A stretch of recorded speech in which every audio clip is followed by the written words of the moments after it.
네, 여러분 지금부터 자리를 이동하지 마시고 그 자리 그대로 계셔야 됩니다. 안전이 제일 중요합니다. 지금부터 전한길 선생님의 이야기를 들어보겠습니다.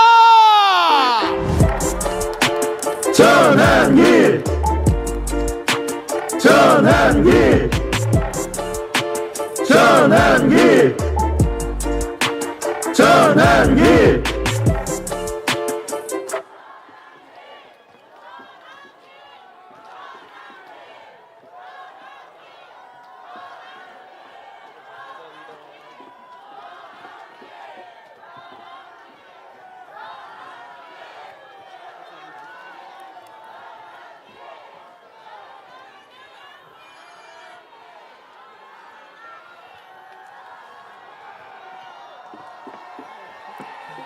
네, 반갑습니다.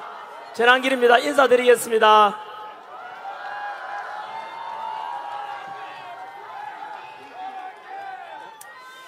네, 여러분 먼저 고맙고 사랑합니다. 오늘이 3월 22일 주말인데 다들 각자 할 일도 많고 다른 할 일 다 제쳐놓고 이렇게 아스팔트 위에 나온 이유가 무엇이겠습니까?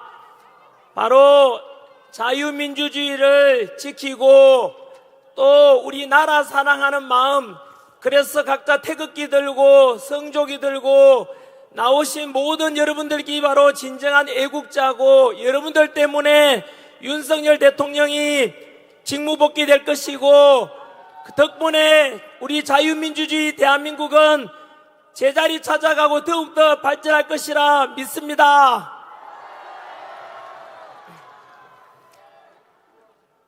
네, 오늘 우리 세이브 코리아 집회는 서울에서 시작해서 부산, 대구, 광주, 대전 이렇게 다 돌고, 이제 지난주에는 구미를 돌았고요. 오늘은 강원도 춘천에 왔습니다. 여러분, 이제 중소도시를 통해서 전국 방방곡곡에 애국 시민들 찾아다니면서 인사도 드리고 2030 세대들과 미래 세대들이 더 살아갈 더 나은 대한민국 위해서 함께 만나고 이야기 나누고자 앞으로도 계속 찾아갈 것이고, 한 번 더 오늘 춘천 왔는데 강원도민 여러분 한 번 더 모두 감사드립니다. 한번 돌아보십시오. 너무 많은 사람들이 왔습니다. 한번 보십시오. 한번 둘러보십시오. 끝이 안 보일 정도로 최고입니다. 강원도 지역 국회의원님께서도 조금 전에 본부석에 와 계시던데요, 같은 마음인 것 같습니다. 감사드린다는 말씀을 드리고 싶고요. 먼저 저는 크리스찬입니다. 저는 하나님을 사랑합니다. 그리고 자유민주주의 대한민국을 사랑합니다. 이렇게 모여가지고 하나님을 믿는 분들은 하나님께 기도하고, 또 부처님 믿는 분들은 부처님께 기도하고, 이런 자유민주주의 대한민국이 너무 좋지 않습니까? 반면에 북한이나 그리고 사회주의 중국에 가면은 당도 하나밖에 없고, 시진핑이나 김정은 비판하면은 잡혀가고 종교의 자유가 없습니다. 중국에 가면은 이미 교회가 다 불탔고요. 신장 위구르 지역이나 티베트 지역에 가면은 그 지역 불교마저도 모두 다 탄압을 당했습니다. 그래서 우리 자유민주주의 대한민국은 종교의 자유가 있고 신앙의 자유가 있는 이런 게 너무 좋지 않습니까?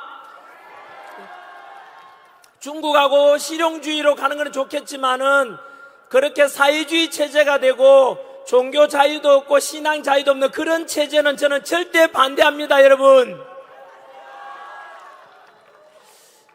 현재 우리가 오늘 여기에 왜 모였습니까? 뭐 축제를 즐기고자 모인 건 아니지 않습니까? 아시다시피 아직까지도 벌써 100일이 넘었지만 우리나라에는 대통령이 현재 직무 정지된 상태고 국무총리도 탄핵 중에 있고 경찰청장도 없고 서울경찰청장도 없고 국방부 장관도 없는 어떻게 보면은 너무나 위기 상황 아닙니까? 그지요?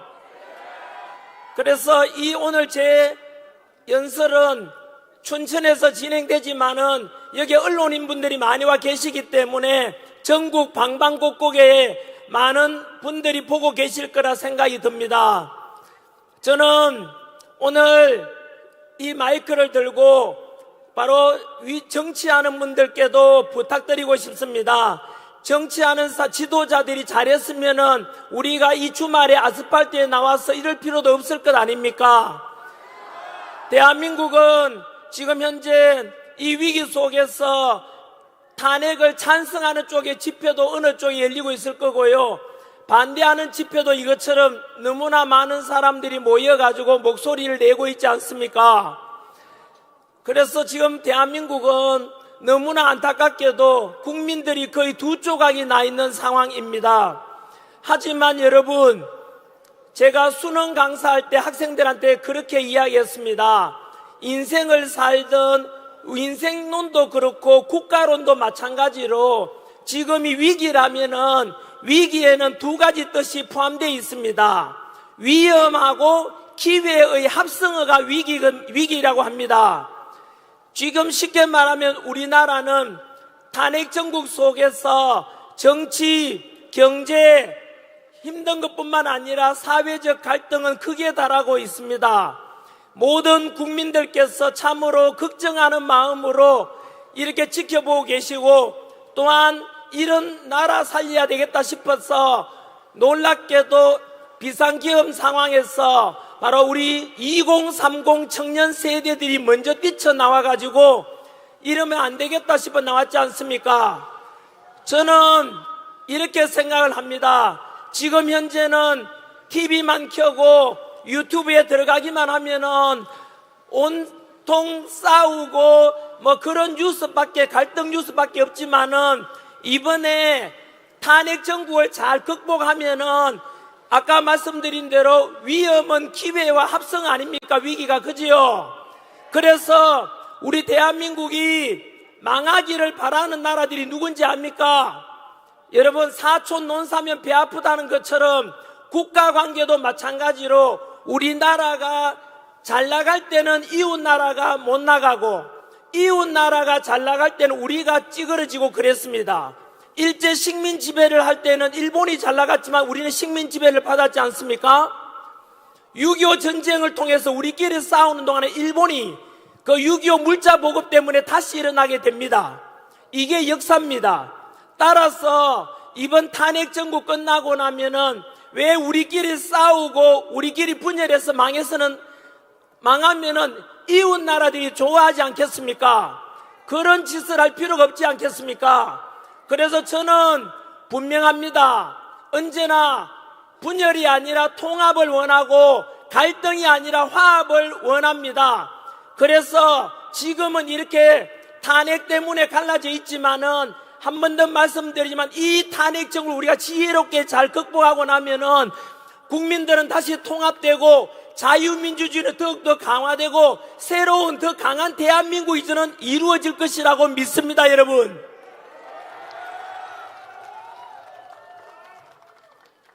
그래서 지금은 참 이렇게 혼란 속에서 아스팔트에 나왔지만은 그럼에도 불구하고 우리가 희망과 용기를 가지고 앞으로 만들어갈 우리 자유민주주의 대한민국에 대해서 오늘 저는 두 가지 말씀을 드리겠습니다.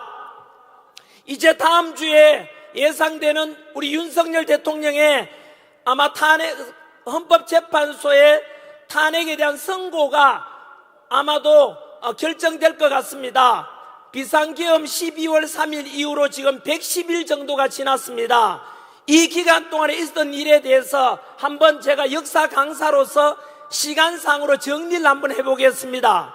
그래서 혹시나 동영상으로 보시는 분들 중에서도 지금 여기에 모인 분들은 우리 강원도민들과 전국에서 윤석열 대통령 탄핵을 반대한다, 직무복귀를 원한다, 그래서 자칫 자유민주주의가 강화됐으면 좋겠다고 하겠지만 또 유튜브나 방송은 불특정 다수가 볼 거기 때문에 혹시라도 우리 정치적인 입장이 반대쪽에 있는 분들도 잘 들어보시면은 우리가 주장하는 바는 전한길도 주장하는 바가 단순한 윤석열 대통령의 직무 복귀만을 원하는 게 아니고요.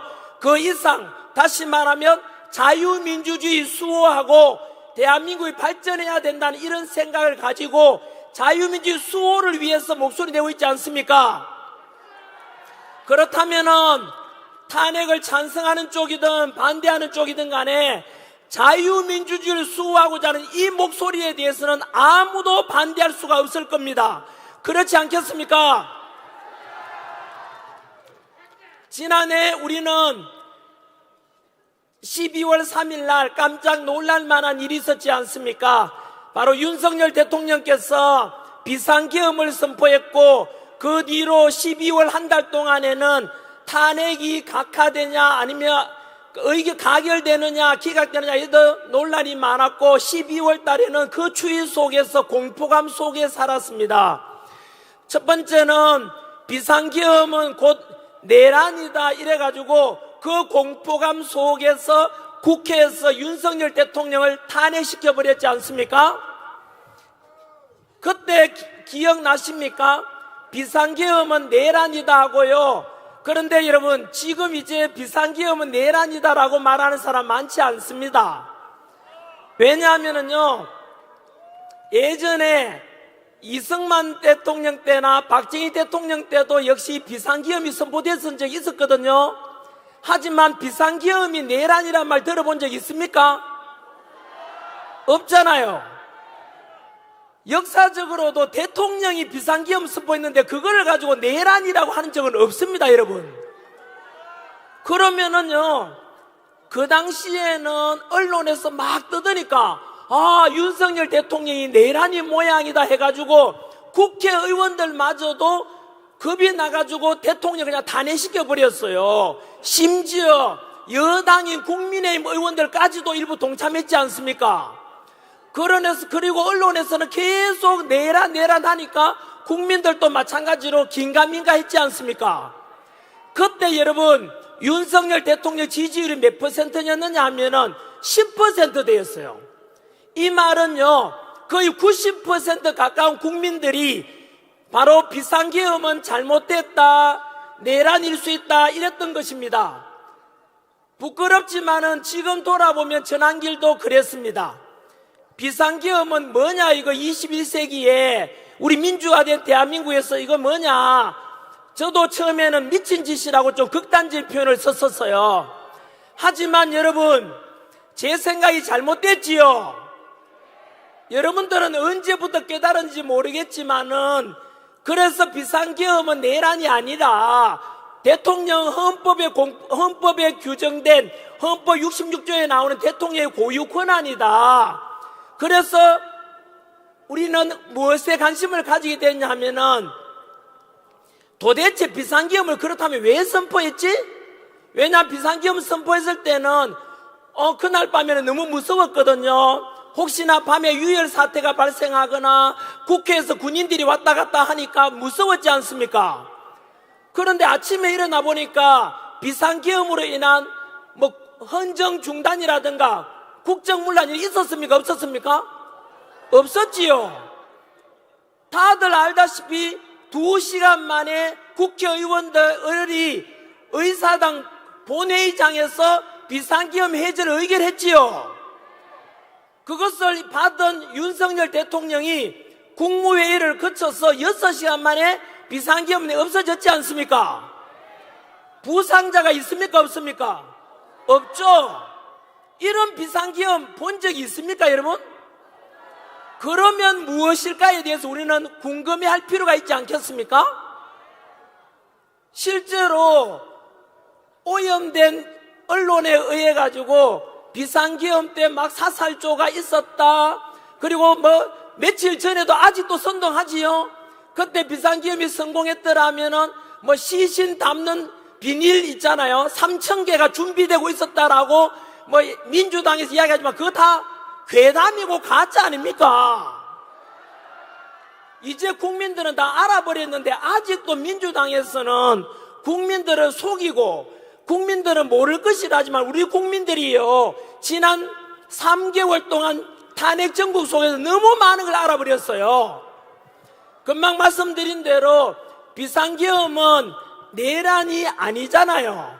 금방 말씀드린 대로 선관위에 군인들이 갔지만은 선관위 직원들이 전혀 피해받은 거 없잖아. 밤에 가서 그냥 검사만 하고 나왔잖아요. 국회 의정 활동을 중단시킨 것도 없잖아요. 그럼 여기 계시는 혹시나 MBC 있어요? JTBC 있어요? 그 기자분들께 한 번 더 묻겠습니다. 어제도 보니까 비상계엄을 선포한 윤석열 대통령 보고 내란 우두머리, 내란 수괴라고 하는데 그 기자분들 거짓말 아닙니까? 네? 그 내란이라는 것은 거짓말이잖아요. 거짓말을 보도하는 기자나 그 언론사는 문 닫아야 되지 않습니까? MBC 보고 있나? 너희들이 저지른 범죄가 얼마나 큰지 아느냐? 국민들을 분열시키고 선동하고 가짜뉴스로 어제 오늘까지도 비상계엄을 일으킨 선포한 윤석열 대통령을 내란 수괴라고 하던데 사기꾼이잖아. MBC 기자들 반성하라고. 그거는 언론이 아니잖아요. MBC하고 JTBC는 국민 여러분 오늘 이 시간 이후로 잘 지켜보시고 다시 한 번 더 내란이라 하면은 그 방송국 문 닫을 때까지 시청하지 마십시오. 그리고 거기에 협조하는 광고 협찬하는 기업가들, 그 기업들 불매운동에 들어가야 됩니다. 그래서 비상계엄은 내란이라는 것이 거짓말로 드러났습니다. 그러면 민주당에서는 곤란했지 않습니까? 그래서 어떻게 했냐면은 어떻게든 윤석열 대통령을 내란으로 덮어 씌워야 된단 말입니다. 근데 민주당에도요, 비상계엄이 내란이 아니란 걸 알았어요. 그들이 안다니까요? 그럼 어떻게 해야 되겠어요? 민주당에서는 오직 목표가 하나 있어요. 법치고 공정이고 상식이고 필요 없고 무조건 윤석열 대통령 끌어내리고 이재명을 빨리 대통령 만드는 그것밖에 없는 거예요. 왜냐하면은 바로 다음 주 3월 26일 날 이재명이가 범죄를 많이 저질렀잖아요. 근데 민주당이나 이재명 지지하는 분들께 한번 물어보고 싶어요. 민주당이나 이재명 지지하는 분들 중에서 학교 선생님이 계시거나 부모님이 계시다면 이재명 지지하는 분들은요, 앞으로 학생들한테, 아이들한테 뭐라고 가르쳐야 되는지 아세요? 너는 앞으로 거짓말 해도 돼, 사기쳐도 돼, 음주운전 해도 돼, 막무가내로 욕상욕해도 괜찮아, 그래도 대통령 후보가 될 수도 있어 라고 가르치려면 이재명을 지지하십시오. 여러분, 또한 또 가르쳐야 되죠? 전과가 4범인가 뭐 5범인가 아닙니까? 그러면은 아이들한테 너희는 범죄 저질러도 해, 전과자가 돼도 돼 라고 아이들을 가르치라 이 말입니다. 대한민국에 지금 법치와 공정을 무너뜨린 게 왜 이리 됐느냐 하면은 바로 이재명 그 사법 리스크 때문에 감옥 가야 될 수도 있으니까 그거 피하려면 대통령 돼야 된다. 그러니까 이재명은 지금 누구랑 싸우는지 아세요? 자기 자신과 싸우고 있는 거예요. 자기 자신이 과거에 저질렀던 범죄 때문에 거짓말, 그 범죄를 없었던 걸로 하려면 거짓말을 해야 되잖아요. 거짓말은 또 다른 거짓말을 낳잖아요. 그 거짓말 안 하면 감옥 가야 되니까 법도 계속 바꾸고 판사가 오라고 해도 출두도 안 하고 어제도 안 갔잖아요.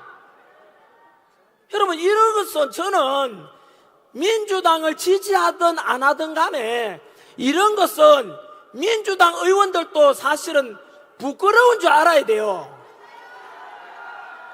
실제로 이 방송을 보시는 분 중에서 옆에 건물에서 보시면 저 옥상에 보고 계시네요. 이재명 지지할 분 계세요? 혹시나 이재명 지지하는 학교 선생님이나 부모님 계시면은 꼭 그렇게 학생들한테, 아이들한테 가르쳐야 됩니다. 너는 범죄자가 돼도 돼. 전과 사범돼도 돼. 그리고 너는 음주운전해도 돼. 사기쳐도 괜찮아. 전과자가 되라, 알았지? 그래도 잘 살 수 있어. 이게 여러분, 우리가 어릴 때 배웠던 보편적이고 타당한 우리의 교육이 맞습니까, 여러분? 이렇게 해서 모든 우리나라의 법치 공정 상식이 무너지고 2030 청년들이 이렇게 해서 일어나게 된 것 아닙니까? 여러분, 그리고 나서 두 가지를 제가 말씀드렸지요. 바로 비상계엄이 곧 내란이 아니라는 것이 밝혀졌죠. 어디까지 말씀드렸느냐 하면요, 민주당에서는 큰일 났죠. 무조건 윤석열 대통령을 끌어내려야만이 그 자리에 대선을 빨리 치러가지고 이재명을 빨리 대통령 시키고 싶잖아요. 근데 내란이 아닌 거야. 그럼 어떻게 해야 돼요? 내란 덮어 씌워야 되죠. 그래서 지금 여러분, 민주당에서도 지금 얼쿠에서 큰일 난 짓을 한 거예요. 여러분, 기억하실랑가 모르겠는데 비상계엄 직후에 원래 민주당에서는 이거 비상계엄 숨어있는데 아침에 해제 다 돼버리고 합법적이야, 법에 어긋나는 게 없어, 어떡하지 해서 민주당이 했는 게 뭔지 아세요?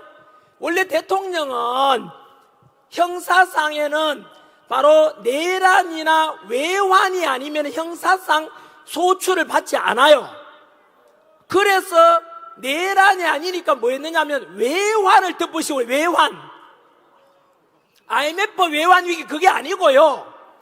외환은 외부에서 남의 나라 쳐들어오게 만들어서 환란을 일으킨다는 뜻이에요. 그래서 여러분, 민주당에서 뭐라고 했는지 아세요? 기억날 겁니다. 다 언론에 나왔었지 않습니까?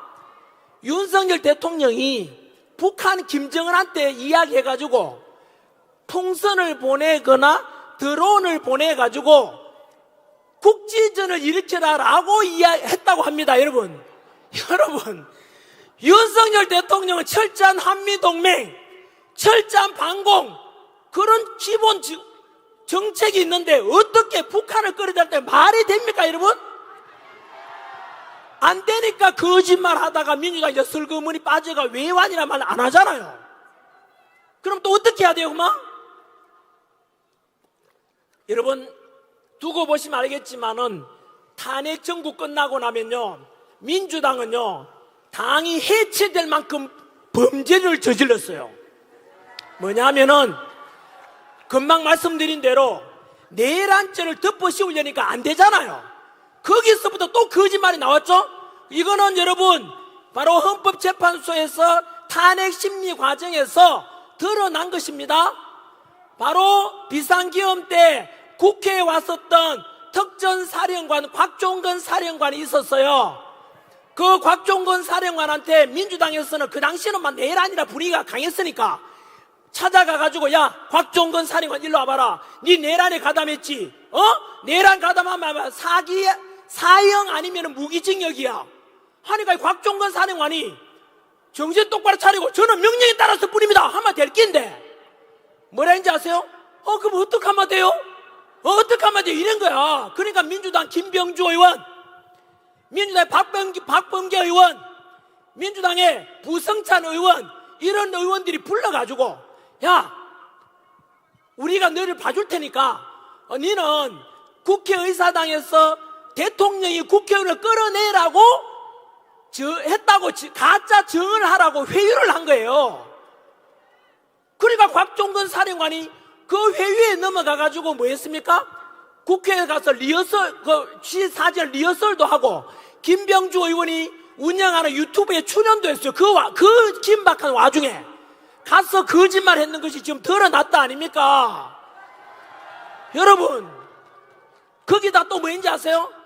또 윤석열 대통령이 국정원 차장 홍장원 차장한테 지시를 했다라고 홍장원 차장이 또 거짓말 하죠? 뭐라고 하냐면 윤석열 대통령이 체포 명단을 지시했다는 거야. 그런데 이 홍장원 차장이 대통령으로 받았다는 그 메모지가 체포 명단이 바뀌고 조작되고 그거 다 드러났어요 이미. 그게 바로 민주당의 박선원 의원이 주도했어요 그거를. 여러분, 제가 그만 부드럽게 이야기했지만 이게 여러분 얼마나 소름 끼치는지 아세요? 여러분, 이게 무슨 말이냐면은 비상계엄은 내란이 아니니까 내란죄를 덮어씌우려고 하니까 외환죄 덮어씌우려 하다가 실패했고 내란죄 덮어씌우려니까 안 돼. 그래서 저 거짓말로 윤석열 대통령 거짓말로 내란을 덮어씌운 거예요. 이게 여러분 두고 보시면 알겠지만은 이건 뭐냐면은 조선시대로 따진다면 역적 모의 영모입니다. 영모. 이거 조선시대로 따진다면은 삼족을 멸해야 되는 역적이라고 영모라고요. 이만저만한 문제가 아니잖아요. 멀쩡한 대통령을 내란죄 덮어씌운다는 게 말이 됩니까 여러분? 이게 민주당이 했는 짓거리 아닙니까? 두고 보시면 알 건데 민주당의 김병주 의원, 부성찬 의원, 박범계 의원, 박선원 의원은 두고 보시면 알겠지만 내란을 모의했는 걸로 아마 범죄 혐의가 적용될 것으로 예상됩니다 여러분. 이것은 곧 무엇을 말하는지 아십니까? 그 민주당은 우리 민주주의의 대한민국의 정당으로 그러면 안 되잖아요. 향후에 이것은 위헌정당 심판의 헌법재판으로 갈 수가 있어요. 쉽게 말하면 대통령을 내란 혐의 덮으시고 끌어내고자 했다는 것은 역적 모이기 때문에 이게 진정한 내란입니다. 민주당이. 여러분, 이거는 민주당이 향후에 해산해야 될 사유가 될 수 있는 거예요. 저는요, 학생들 가르치 입장에서 상식적으로 이해가 안 돼요. 어떻게 민주당이 그렇게 해서 속이고 진짜 될 줄 알았던 거예요. 그게 드러났지 않습니까? 어떻게 저는 그런 상상을 했는지 도저히 이해가 안 됩니다. 아무튼 여러분, 그 뒤로 우리가 또 알게 된 게 뭡니까? 바로 대통령을 체포하고 구속하는 과정도 또는 대통령의 잘못이 있으면은 우리가 바라는 말은 뭡니까? 헌법과 법률에 따라서 윤석열 대통령이 잘못했으면 당연히 처벌받아야 돼요. 그런데 우리가 바라는 건 뭡니까? 2030 세대들이 바라는 게 뭔데요? 공정과 상식과 법치를 그에 따라서 합당하게 대통령을 체포하고 법에 따라서 구속하면 되지 않습니까? 그런데 지금 드러난 게 뭡니까? 또 드러났잖아요. 100일 동안에 다 드러난 거죠. 바로 대통령 체포 과정에서 여러분, 수사권이, 내란죄에 대한 수사권이 공수처가 있습니까? 없습니까? 공수처는 내란죄에 대한 수사권이 없고 내란죄는 오직 경찰만이 수사할 수 있어요. 그런데 지금 공수처에도 수사했지 않습니까? 알고 보니까 공수처장이 오동훈 처장인데 그게 바로 우리법 연구회 후신 국제인권부 연구회 같은 겁니다. 민주당 끈앞풀이였던 거죠. 그러니까 여러분, 무리한 체포 기억나십니까? 대통령 관저에 경찰 3,000명 풀어가지고 대통령 끌어내라 그랬죠. 비상계엄 때 국회에 갔는 군인이 몇 명인지 아세요? 280명이에요. 실탄도 없었잖아요. 그런데 여러분, 대통령 끌어내라고 했는 그 민주당의 지시를 받은 택이지요. 무려 3,000명이야. 3,000명이 대통령 끌어내라고. 여러분, 윤석열 대통령은 엄연히 국민이 뽑은 현직 대통령입니다. 그런데 그 대통령에게 내란죄라고 하면서 끌어내라고 전 국민이 보고 전 세계가 보란 듯이 그게 여러분 상식입니까? 거기에서 우리 국민들은 분노했죠. 그리고 제가 사실은 윤석열 대통령을 굉장히 제가 지도자로서 이런 지도자 대한민국에 없다고 제가 딱 느낀 때가 바로 그때였습니다. 제가 거리에 나오게 된 것이 1단계가 그겁니다. 그때 공수처에서 바로 윤석열 대통령 체포하라고 해가지고 대통령 관저, 한남동 관저 주변에 경찰, 그때는 경찰도 3,000명 동원됐지만 한쪽에는 탄핵 찬성하는 국민들, 한쪽에는 반대하는 국민들 모였지 않습니까?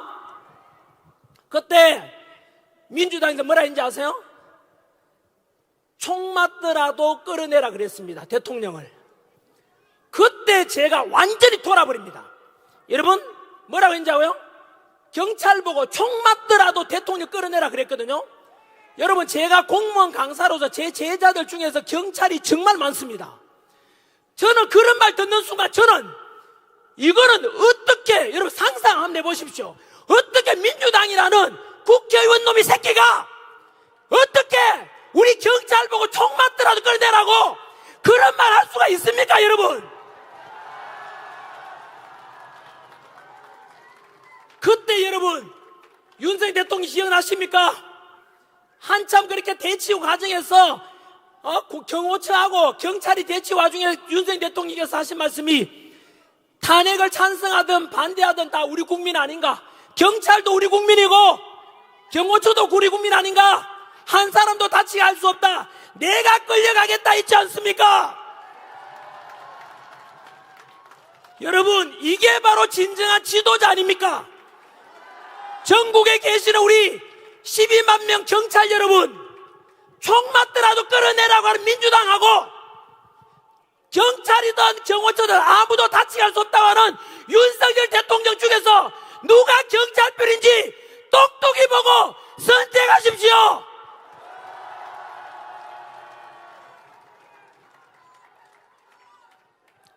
그때 저는 결심했습니다. 사실은 이렇게 국민들을 위해서 희생하겠다고 하시는 이런 지도자가 제가 가르쳐온 학생들이 가르쳐온 진정한 지도자입니다.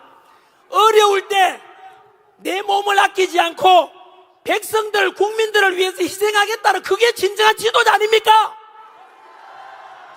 그래서 그때 저는 결심했습니다. 사실상 이렇게 국민들을 아끼고 불법이 없었음에도 불구하고 억울하게 끌려가고 억울하게 체포되고 억울하게 구속되는 저 대통령 우리가 살려내야 되겠다. 저도 그때 결심한 것입니다.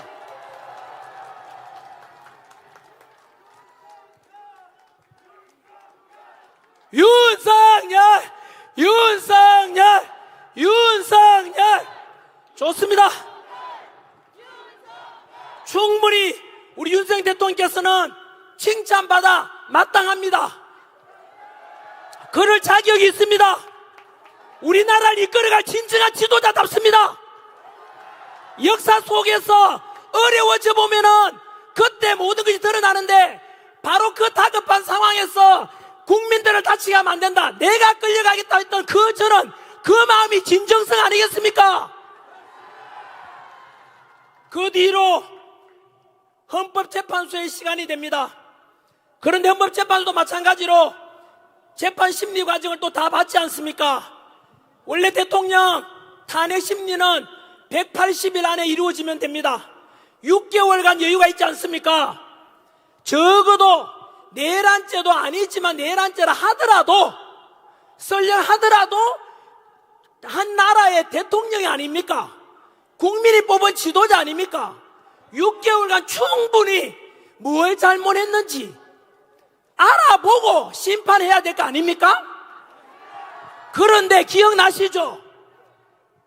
윤석열 대통령이 심지어 그 헌법재판 직접 출석하셔가지고 변론하는데도 문영배가 뭐라 그랬습니까?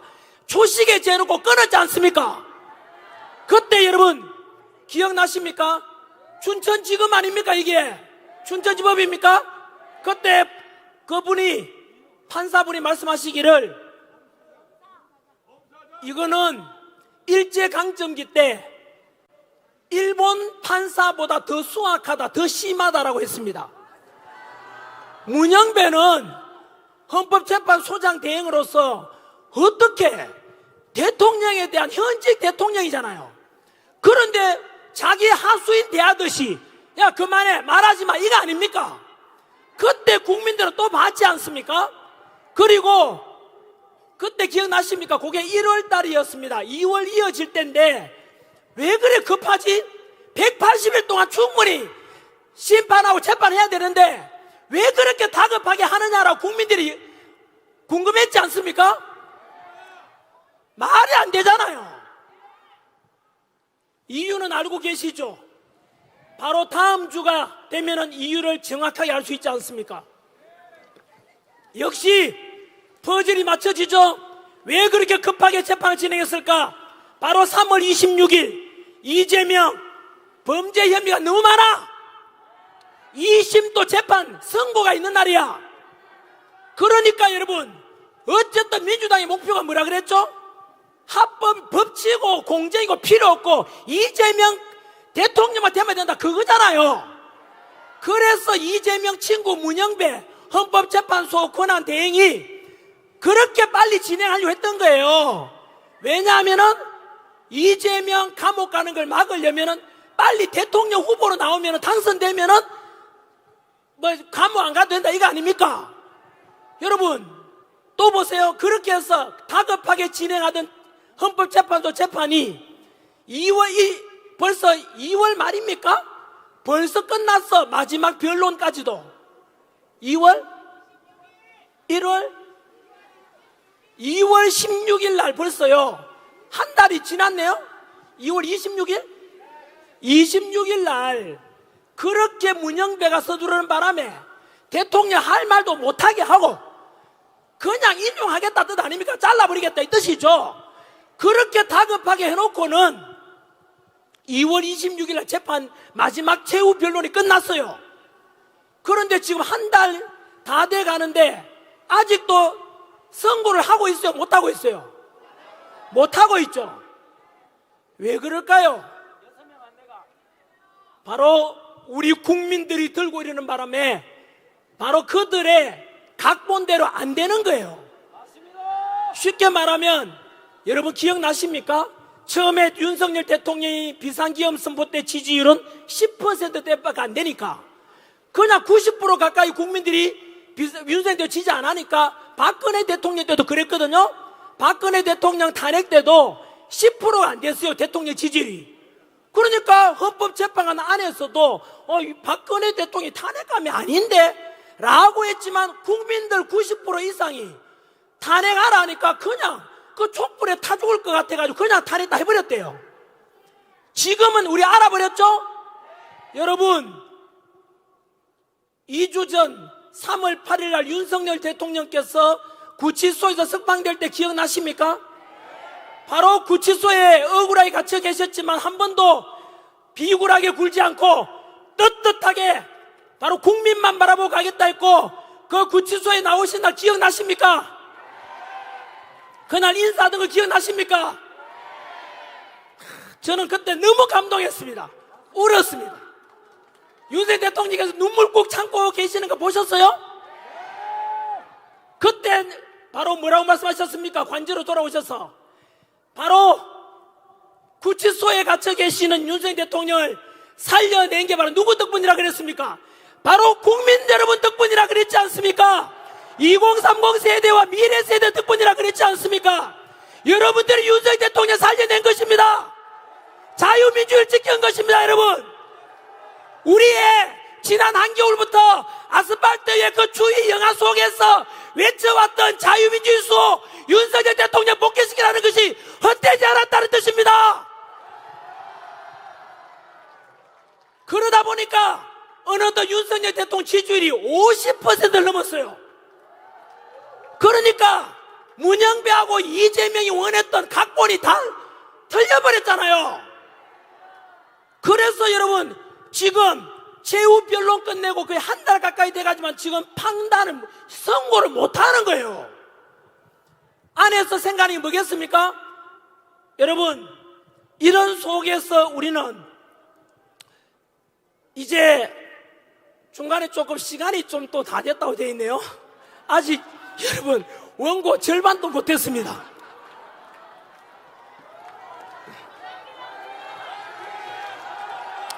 춘천 너무 좋습니다. 강원도 사랑합니다. 국민 여러분 사랑합니다. 이것이 저의 마음이 아니라 윤석열 대통령의 마음 아니겠습니까? 윤석열 대통령 보고 계시죠? 태극기 흔들고 성조기 흔들고 이게 뭐겠습니까? 한미동맹을 통해서 우리나라 국방을 든든히 하고 윤석열 대통령 사랑하는 마음 표현 아니겠습니까?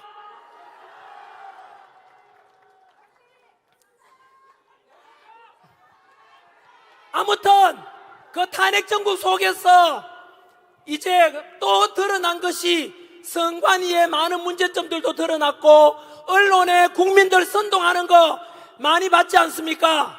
너무 국민들이 많이 알아버렸지요. 그래서 비상계엄은 곧 내란이 아니라 비상계엄은 곧 뭐다? 계몽령이다. 동의하십니까? 여러분 그 와중에 무엇을 우리 알게 됐습니까? 윤석열 대통령 탄핵을 그만 왜 시켰지? 민주당이 진짜 우리 윤석열 대통령 그렇게 잘못을 많이 했는가? 따져보니까 어이쿠 알고 보니까 우리가 먹고 살기 바빠서 무관심했는데 민주당에서 했는 짓거리가 뭐예요? 몇 번의 탄핵? 29번의 탄핵을 했는 거야. 그 탄핵 여러분 시행 헌법재판에 보냈는데 하나라도 탄핵 민주당 요구대로 가결된 게 있어요 없어요? 하나도 없어요. 8대 뻥이야 8대 뻥 전부 기각이야. 다음 주에 바로 3일 뒤에 있게 될 한덕수 국무총리도 이미 각하 기각 끝났어. 윤석열 대통령도 또 각하야. 여러분 이미 나와가 있어요. 이재명은 유죄 판결이야. 그거는 법에 따라 전환결의가지고 그거 아는 게 아니고 여러분 왜 그러냐면 그만 민주당이 답변해야 되죠. 야 민주당 너희들 탄핵 재미로 하냐? 아니 여러분 이제 돌아보십시오. 그러면 이렇게 비상계엄을 선포하는 건 합법적이었고 29번의 탄핵과 부정선거 의혹과 반국가 세력들이 넘쳐나는데 윤석열 대통령의 비상계엄은 전환기리가 대통령이 했다면 내라도 비상계엄 선포할 수밖에 없었습니다. 여러분 그 비상계엄 덕분에 뭘 알게 됐습니까? 민주당의 검은 내막을 다 알게 됐지 않습니까? 헌법재판소가 완전히 썩어 빠졌다는 것도 알게 됐지 않습니까? 선관위가 정상입니까? 선관위 맞죠? 878건의 부정비리 상상을 초월하지 않습니까? 그거 비상계엄 아니었으면 우리 알겠습니까? 언론이 이렇게 민주당 끈앞풀이 돼가지고 윤석열 대통령 무조건 내란이라고 하는 이런 언론, 이런 더러운 언론들 우리 몰랐지 않습니까? 비상계엄 덕분에 알게 됐죠. 그리고 여러분 비상계엄 덕분에 또 뭘 알게 된지 아시죠? 대통령의 그 민주당에서 그 탄핵했는 것 중에 감사원장 탄핵이 있어요. 감사원장 돌아왔죠 이미. 그 탄핵 사유가 뭔지 아세요? 전에 문재인 정부 때 미군의 사드 배치가 있었죠. 그 사드 배치는 미국의 군사 기밀이에요. 그 1급 비밀을 문재인 정부 때 정의용 안보실장이 중국에다가 넘겨주려다가 들킨 의혹이 있다는 거예요. 여러분 이거는 뭔지 아시죠? 1급 군사 비밀을 중국에 넘겨주는 거예요. 이걸 감사원에서 첩보를 입수해서 감찰을 하겠다는 겁니다. 그런데 민주당이 여러분 어떻게 했죠? 그 여러분 간첩 잡겠다는 감사원장을 탄핵했던 거예요. 민주당은 답변해야 되죠. 야 민주당 너희들은 중국 땅이야? 중국 공산당이야? 아니 어떻게 그런 걸 여러분 그런 감사원장을 탄핵한다는 것은 민주당 어느 나라 당이지 답변해야 되죠. 여러분 그뿐만 아니고요 이 또 비상계엄 계기로 알게 됐지 않습니까? 지난해 어떤 일인지 아시죠? 바로 부산에 정박 중이던 미국 항공모함을 중국 유학생이 드론으로 그 사진 찍고 하다가 들켰거든요. 그냥 중국 유학생인 줄 알았는데 그 잡혀가 포렌식 수사해 보니까 2년 동안 바로 우리나라 국정원 사진 다 찍고 평택 미군기지 사진 다 찍고. 여러분, 유학생이면 그런 할 리가 없죠. 알고 보니까 중국의 핵심 공산당원이야. 여러분, 그러면 간첩 아닙니까?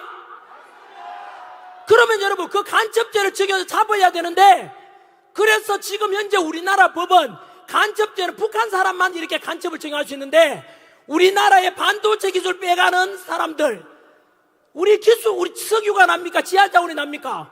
첨단 기술을 먹고 살잖아요. 그 반도체 기술 빼가고 군사 기밀 빼가는 뭐 중국인이든 외국인에 대해서 간첩죄 적용해서 우리 걸 지켜야 될 거 아니에요. 그렇게 해서 북한 사람 말고도 외국인이든 중국인이든 간에 우리나라 군사 기밀 빼가고 우리나라 첨단 기술 빼가면은 간첩죄를 적용해서 처벌을 강화하자라고 했는데, 그 간첩죄 개정을 반대했는 게 누굽니까? 이거는 또 민주당이 답변해야 되고, 그 건물 위에서 민주당 지지하시는 분들, 이재명 지지하는 분들 답변 한번 해보세요. 여러분들이 사기당한 거예요.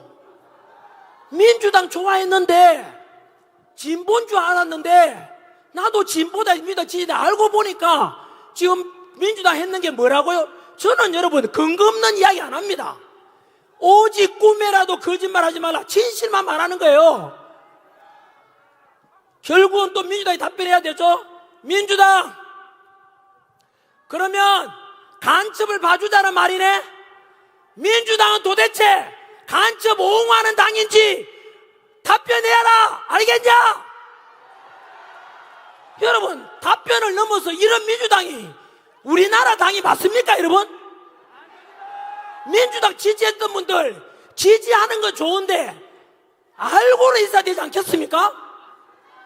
그래서 저는 민주당은 향후에 두고 보시면 알겠지만은 이재명 감옥 보내는 거 막으려고 하다가 너무 나쁜 짓과 불법과 공정을 다 무너뜨려 버렸어요.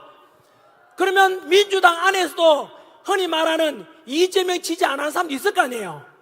그러면 그 사람들은 선하고 민주적이냐? 천만에요. 그들 또한 마찬가지로 간첩죄 개정을 반대하는 데 동의했고, 윤석열 대통령 탄핵하는 데 동의했고, 그런 걸 통해서 이재명하고 똑같은 부역자들입니다, 여러분.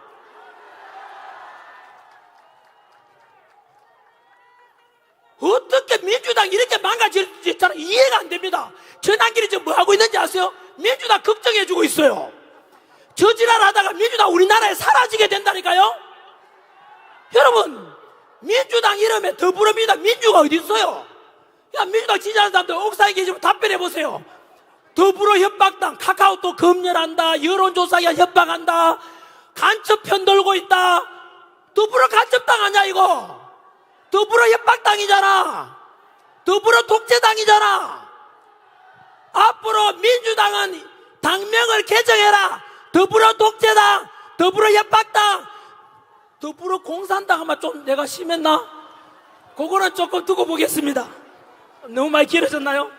여러분, 오늘 제가 할 말이 많은데 아직 하지도 안 했어요. 이게 제가 제일 단점입니다. 혹시 우리 제가 좋아하는 또 우리 사회자님 올라오셨는데, 이렇게 해서 우리는 비상기업을 통해서 사실은 너무 많은 걸 알게 됐습니다. 오늘 이 시간 이후로 언론에서 내란 수괴다, 내란 우두머리니까 빨리 그 전부 가짜입니다. 이거는 백더입니다, 백더. 그리고요, 재판도 안 받았잖아요. 우리 중학교 사회책에 뭐 나오는지 아세요? 원래 무죄 추정의 원칙하는 게 있어요. 쉽게 말하면은 이재명은 지금 2심까지 왔잖아요. 하지만 이재명 보고 우리가 뭐 범죄자 그런 말을 잘 안 하잖아요. 그래도 왜? 형이 확정되지 않았으니까. 그런데 윤석열 대통령 재판 받은 적 있어요, 없어요? 1심도 안 받았잖아. 그러면 답변해야죠. 중학교 사회책에 나와요. 무죄 추정의 원칙을 적용한다면 윤석열 대통령 보고 내란죄를 하면 돼요, 안 돼요? 안 되잖아요. 그런데 지금도 민주당에서는 내란 우두머리, 그 MBC도 똑같이 내란 우두머리.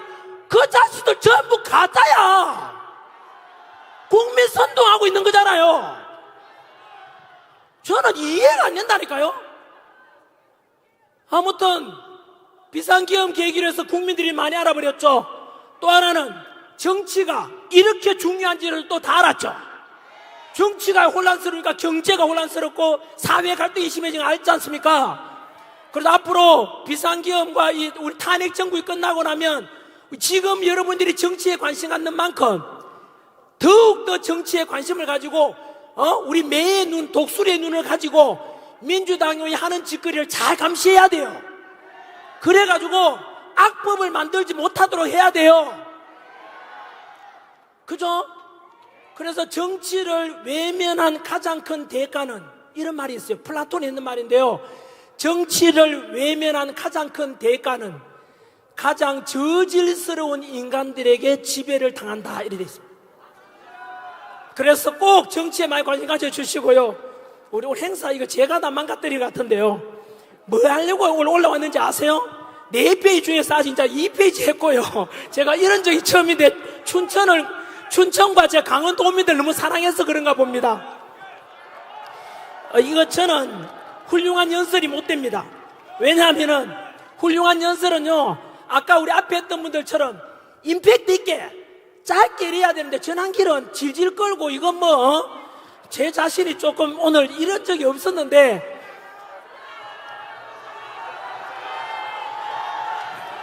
여러분 하나만 더 말씀드릴게요.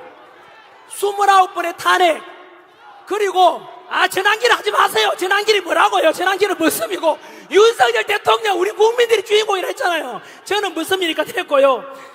있잖아요. 여러분 29번의 탄핵에다가 지난주에 30번 탄핵도 제안했죠.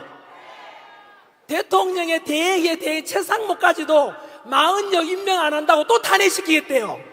여러분 40역이 중요합니까? 모든 대통령 권한 대행을 대신하는 최상목이 중요합니까?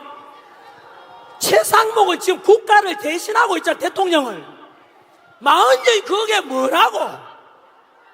40역 임명 안 한다고 최상목 보고 권한 대행 보고 협박했잖아요. 네 몸 조심해라 최상목. 국민 아무도 네 잡아갈 수 있다. 여러분 이게 말이 됩니까? 저는 이재명 대표의 뇌 구조가 신기해요. 나는 이해가 안 됩니다. 어떻게 아무나 체포할 수 있다. 여러분 이게 민주당 180석이 넘는 야당 대표의 할 말이 맞습니까? 저는 제가 가르쳤던 제자들 학생들 볼까 싶어가 부끄러워 미치겠어요. 쪽팔리지 않습니까?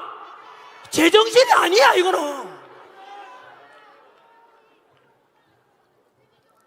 국가와 국민은 안중에 있어요 없어요? 없잖아. 이재명 지지했던 사람들 답변 한번 해봐요. 예? 아니 40명 임명 안 한다고 그 40 임명 안 하고도 헌법에 어긋난 게 아니거든. 안 그렇습니까? 근데 그냥 협박하고 빨리 임명하라. 여러분 저는 상식적으로 이해가 안 돼요. 아무튼 정리하면 민주당은 국가와 국민은 안중에 있다 없다? 없습니다. 그래서 향후에 이제 마지막으로 요 주제를 말씀드려야 되는데 영민씨 사랑합니다. 사랑합니다. 10분만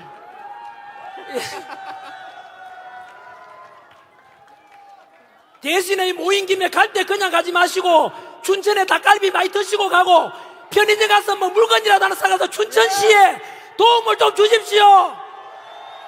그래야 주변에 자영업 하시는 분들도 도움이 될 거 아닙니까? 저도 이따 하나 사먹고 가겠습니다.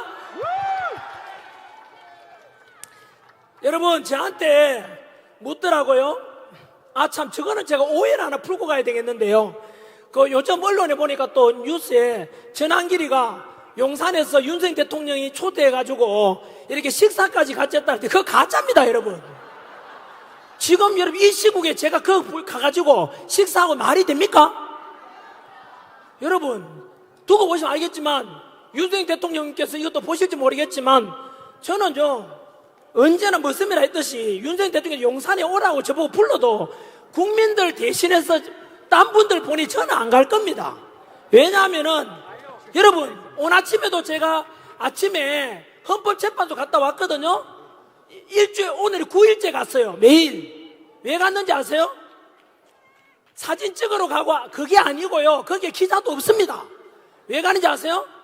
거기에 가면 헌법재판소 앞에서 25일째 단식하고 계시는 전지영 씨도 계시고, 여러분, 그분 벌써 병원 몇 번 갔다 와서 제가 오늘 아침에도 부탁드렸어요. 윤석열 대통령이 어제 담화문을 발표했지 않습니까? 생명이 더 소중하다고, 탄핵보다도. 그래, 얼마나 감동적입니까? 여러분, 안 그렇습니까? 그래서 이제 단식을 거두십시오. 뭐 그랬지 않습니까? 저 눈물 나지 않습니까? 얼마나 고맙습니까?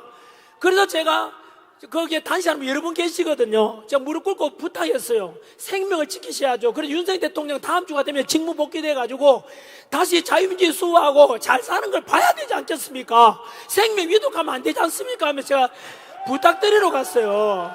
그리고 그분들 보시면은 진짜 밤새도록요, 그 설이 맞으면서 그 주위에 지금 헌법재판소에 계시는 분들 보면은 그분들 이름이 있습니까? 얼굴이 있습니까? 뭐 있습니까? 아무 이름, 여러분도 똑같잖아요. 이름도 없이, 얼굴도 없이 막 묵묵하게 태극기 들고 성조기 들고 대한민국 지켰다고 하시는 여러분들이 위대한 것입니다. 여러분, 위대한 주인공이죠. 그래서 저는 그분들 앞에 미안해가지고 저는 잠시 갔다 오면 되잖아요. 그분들이 진짜 애국자고 여러분들이 애국자인 거예요. 그래서 저는 우리 7, 80년대 또 민주화 운동 해가지고요, 민주당 운동은 같이 희생했는데 민주당 의원들 중에요, 민주운동도 아니에요. 국가보안법 위반이 그 수두룩해요. 그래서 그분들이 혼자 열매 다 따먹고 있잖아요. 맞잖아요. 저는 그런 거 싫습니다. 그래서 진짜 여러분들이 아스팔트 위에 나오신 이름 없이 얼굴 없이 오직 윤석열 대통령 살려내자, 탄핵 빨리 기각해라, 석방해라, 그분들이 진짜 위대한, 여러분들이 위대한 주인공인 거예요. 아무튼 아까 그런 거는 가짜 뉴스라는 말씀을 드리고 제가 이제 7분 남았네요. 뭐냐면 저보고 기자가 질문했어요. 윤석열 대통령이 다음 주에 월요일 되면은 한덕수 국무총리 각하될 거고, 수요일이 되면 이재명 2심 선고가 있고, 이틀 뒤 28일인가요? 바로 3월 28일 되면은 아마 금요일 날 윤석열 대통령에 대한 탄핵에 대한 선고가, 그죠? 될 가능성이 제일 큰데요. 그러면 여러분들 저한테 묻더라고요. 전한길은 그러면은 과연 탄핵에 대해서 어떻게 결과가 나올 거라 보느냐. 저는 뭐 확신합니다. 여러분 말씀드린 대로 100% 각하. 100% 각하 아니면은 기각입니다. 각하가 많아지게 되면, 결과론적으로는 각하 있는 사람들이 많아지게 되면은 한두 명 있잖아요. 8명 중에 한두 명이 각하면 몇 명이 남죠? 2명, 6명이 남죠? 6명 중에서 2명만 만약에 나는 기각이다 하면 결국은 6명 안 되니까 탄핵이 인용돼요, 안 돼요? 안 돼요. 그래서 각하가 한두 명만 있어도 결국은 기각되는 거예요. 그래서 저는 100% 각하를 주장했고, 그 결론적으로는 기각으로 나올 건데요. 그러면 전한길은 만약에 인용이 된다면은, 파면된다면은 헌법재판소의 결정에 승복을 할 것인가 묻더라고요. 저는 분명히 말씀드립니다. 전한길은 갈등과 분열을, 폭력을 원하지 않습니다. 통합과 화합과 평화를 주장했고, 지금까지 집회가 오늘 9번째인데 단 한 명의 부상자도 없습니다. 폭력을 원하지 않습니다. 우리는 평화를 원합니다. 그래서 헌법재판소에 만약에 그럴 가능성이 없지만 인용되고 윤석열 대통령 파면이 된다면 저는 승복은 합니다. 다만 분명한 조건이 있습니다. 무엇이냐면 그 헌법재판소의 결정에는 법치와 공정과 상식이 전제될 때만이 그 결과에 대해서 승복할 것입니다. 아시다시피 이미 헌법재판소의 그 재판 심리 과정에 보시면 알겠지만 헌법재판소에 탄핵 소추안이 갈 때 전체의 80%가 되는 내란죄에 대한 힘이 빠졌습니다. 따라서 껍데기만 남고 도리어낸 껍데기만 남은 그 탄핵 소추안은 절대로 인용할 수가 없는 것입니다. 그래서 내란죄를 빼고 쉽게 말하면 제 흔히 예를 드는데 짜장면을 시켰는데 짜장면은 안 오고 단무지만 왔어요. 그게 짜장면이랑 먹으라면 말이 됩니까? 두 번째, 저는 법 전문가가 아니라서 잘 모릅니다만은 대한민국 최고의 헌법 전문가 권위자 허영 교수님이라고 계십니다. 그 교수님의 말씀에 의하면 헌법재판 심리과정에서 벌써 10가지가 넘는 바로 법에 어긋난 불법적인 법치에 어긋난 절차 과정 10가지가 된다. 불법이 10가지가 있었다 이 말입니다. 그러면 불법적으로 여러분 10가지가 불법이 되는데 그렇게 해서 나온 인용을 받아들일 수가 있습니까 없습니까? 자, 정리하면은 저는 분명히 답변합니다. 헌법재판소의 심판에 나는 승복한다. 다만 저는 전제 조건이 법치와 공정과 절차에 대해서 다 따랐을 때만이 저는 승복할 것입니다. 그렇다면 전환길은 그러면 저는 저항권 행사할 건데 헌법에 위배되냐? 폭력을 조장하냐? 아니라는 걸 헌법에 근거해서 답변드리겠습니다. 우리 헌법 전문에 보면 우리 헌법 전문에는 불의에 한거한 4.19 혁명 정신, 민주 정신을 계승한다라고 되어 있습니다.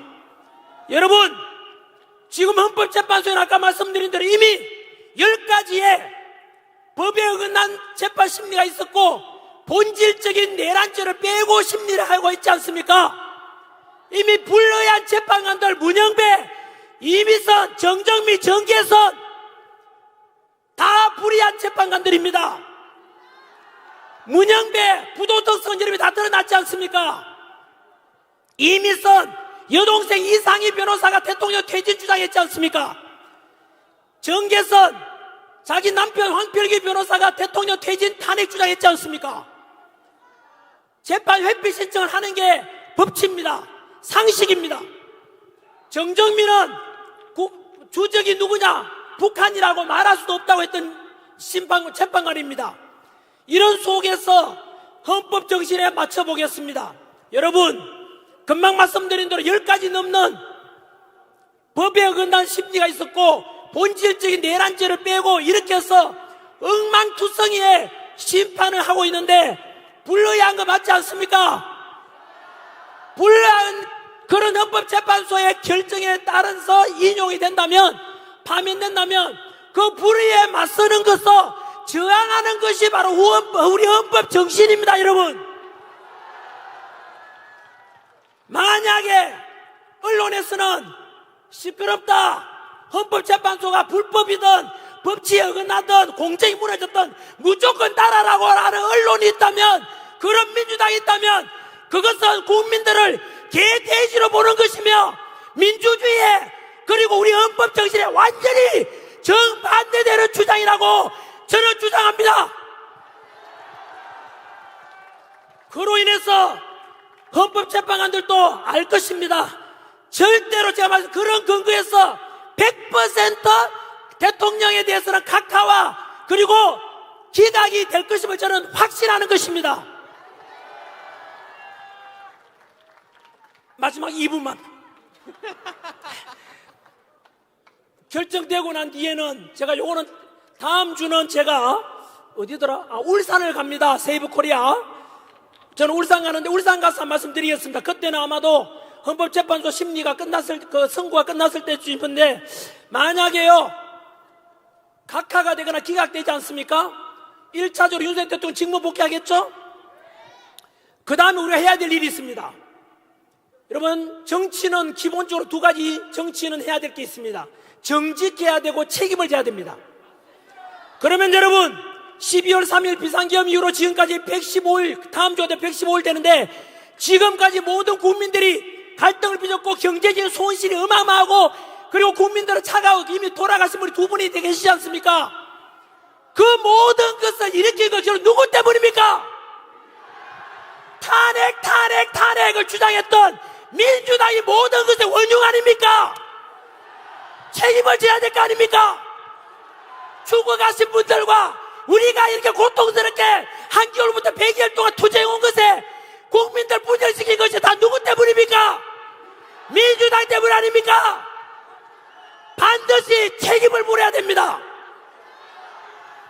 그래서 민주당에서는 대통령에 대해서 아까 말씀드린 내란을 또 모의했지 않습니까? 책임을 물어야 될 것입니다. 그리고 국민들 분열시켰던 MBC를 포함한 거짓으로 선동해서 내란이라고 했던 언론사들에 대해서 반드시 책임을 물을 것입니다. 그리고 대통령을 끌어내라고 했던 그 불법적인 수사기관 공수처 해체해야 됩니다. 서부지법에 바로 대통령 영장 발부했던 바로 이순영, 그 다음에 신한미, 그리고 차은경, 그 판사들 공통점이 뭡니까? 우리법연구회 오동훈도 마찬가지죠. 우리법연구회와 국제임금법연구회 출신 아닙니까? 좌파 사조직 없애야 됩니다. 그리고 선관위 부정비리투성이 아닙니까? 쓰레기 덩어리입니다. 지금 부정선거 의혹도 너무 많습니다. 전환길 부정선거에 대해서 음모로 나뉜가 하는데 네가 몰라서 그런 거잖아. 이영도 PD라고 있어. 이영도 KBS PD 유튜브에 가서 한번 보시라고요. 증거가 넘실합니다. 여러분, 제가 다음 주에 금요일날 바로 아시아투데이 가서 이영도 PD랑 같이 부정선거에 대한 방송을 또 합니다. 이것이 잘 들어보십시오. 부정선거가 있었던지 없었던지 우리가 국민들이 불신이 많고 비리 덩어리 선관위 아닙니까? 이렇다면은 지금 전산 조작이라든가 해킹 위험이 있다고 윤석열 대통령께서 비상기업 스포츠도 말씀하셨잖아요. 그렇다면 이거는 여당이든 야당이든 선관위 직원이든 모든 국민들이 앞으로 치러질 대통령 선거든 지방선거든 국회의원 선거든 간에 부정선거 의혹이 조금이라도 없애고 가야 되는 게 정상 아닙니까? 여러분, 우리 80 넘은 우리 할머니께서 휠체어 타고 지팡이 짚고 나와서 투표하러 오는 이유가 뭡니까? 민주주의의 근본은 투표고 내 소중한 한 표를 도둑 맞지 않으려고 오는 거 아닙니까? 그런 분의 투표가 소중하게 될 수 있으려면 투표가 불공정이나 부정이나 있으면 안 되지 않습니까? 그래서 이번 기회에 아예 선거제도, 투표제도를 개선해서 대만식으로 가면 됩니다. 대만이나 독일은 절대로 전산을 하지 않습니다. 초등학교 반장 선거 하듯이 그 자리에서 투표하고 그 자리에서 개표하고 선관위들 보는 가운데 그 자리에서 집계까지 다 해요. 투표 미동 있어요 없어요? 없어요. 사전 투표 있나요 없나요? 없어요. 왜 그럴까요? 그 나라들이 IT 강국이야. 반도체 수출 1등입니다. 독일도 전산하지 않습니다. 대만도 그렇게 전산하지 않습니다. 왜 그럴까요? 바로 한 표, 할머니의 한 표, 누구든 한 표 소중하니까 그 부정에 대한 의혹을 완전히 없앤다는 뜻 아닙니까? 우리도 여러분 다음에 선거를 위해서 이거를 개선하고 하는 게 상식 아닙니까? 국민들이 들고 일어나야 됩니다. 지금 제가 이렇게 아무리 주장해도 MBC와 민주당 이런 끈앞을 언론들하고 민주당에서는 전환길 보고 뭐라는지 아세요? 여러분, 부정선거에 대한 것이 의혹이 있든 없든 털고 가고 개선하자는 게 뭐가 나쁩니까 여러분? 민주당 답변하라고. 만약에 이대로 선거제도 개선하지 않고 간다면 사전투표 부정선거 의혹이 너무 많습니다. 이영도 PD가 유튜브 한번 보십시오. 보시면 통계로 말합니다. 통계로 전산 조작의 가능성이 있으니까 그런 거 없애고 우리가 투명하게 하자고 해야 되는데 민주당은 답변하라고. 앞으로 부정선거에 관한 의혹을 없애자 하니까 개선한다고 하는데도 아니 끝까지 듣고 가자 가면 민주당이 부정선거를 하겠다는 뜻입니다. 책임을 물어야 됩니다. 반드시 이번에 대통령 직무 복귀하고 나면 우리에게 알려진 계몽령으로 알려졌던 것들, 선관위와 헌법재판소와 언론과 그리고 바로 공수처라든가, 그리고 다음 제가 이야기할 때는 민노총하고 또 정교조 이야기도 좀 하겠습니다. 오늘은 여기까지 하겠습니다. 여러분, 마지막으로 소망합니다. 제가 처음에 말씀드렸지요. 지금 대한민국은 위기입니다. 위기 뜻이 뭐라 했습니까? 위험과 기회의 합성입니다. 지금은 국론이 분열되어 있고 이렇게 나뉘어져 있지만, 이번 헌법재판소의 다음 주에 있을 바로 대통령에 대해서, 탄핵에 대해서 각하 기각되고 대통령 직무 복귀해서 한미동맹을 통해서 트럼프 대통령하고 조기에 빨리 정상회담 하시고 안보도 튼튼히 하시고 국가 시스템을 정상화시키시고, 그래서 우리 국민들이 바라보는, 그리고 그 소망했던 자유민주를 지켜야 되지 않겠습니까? 그리고 나서 바로 제2의 건국이라고 봐야 됩니다. 우리가 이 탄핵 정부에 드러났던 수많은 문제들을 업그레이드 시키고 개선해야 되지 않겠습니까? 그래서 국민 여러분, 지금까지 윤석열 대통령 살려내라고 이렇게 외쳤다면은 절대 지치면 안 됩니다. 이제부터 시작입니다. 그래서 선거제도도 그렇고 헌법재판소도 그렇고 이런 모든 부조리한 것들을 가장 공정하고 가장 법치에 맞게 다 개선해야 되지 않겠습니까? 반드시 해야 됩니다. 그래서 우리 2030 세대들과 미래 세대들, 아들, 딸, 손자, 손녀들이 살아가는 대한민국은 절대로 중국한테 먹히지 말고 바로 사회주의가 되거나 공산주의 되지 말고 자유민주주의가 마음껏 정의와 공의가 그걸처럼 마르지 않는 강물처럼 흐르게 해야 되고, 그래서 마음껏 청년들이 도전할 수 있고, 지금 남녀 갈등 만들어 놓은 문재인 정부 때 보십시오. 페미다 남녀 갈등 갈라치기 했잖아요. 그거 개선해서 남녀 서로 사랑 많이 하고 아이도 많이 놓고 마음껏 대한민국에 도전할 수 있는 그런 자유함이 넘치는 대한민국 만들어줘야 되지 않겠습니까? 그래서 우리 지금까지 여러분들께서 한겨울 아스팔트에 나오고 한겨울에 윤석열 대통령 직무 복귀시켜야 된다, 대한민국 살려내야 된다라고 그 외쳤던 것에 대해서 절대로 약화되지 마시고 끝까지 윤석열 대통령 우리 정부 성공시킬 때까지 끝까지 지지를 보내주십시오. 여러분, 저도 끝까지 함께하고 다음 주가 되면 이 언론들의 좌파 언론에 맞서 제가 언론사를 차립니다. 그래서 국민들에게 오직 꿈이라도 거짓말하지 말라는 그 기준대로 정직한 언론으로서 대한민국 국민들에게 이 옳고 그름에 분명히 제가 사실 팩트 그대로 알려드리도록 하겠습니다. 감사합니다. 감사합니다.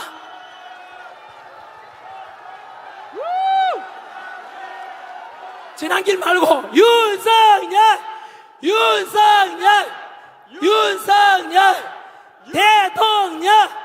대통령 윤석열 대통령님 사랑합니다.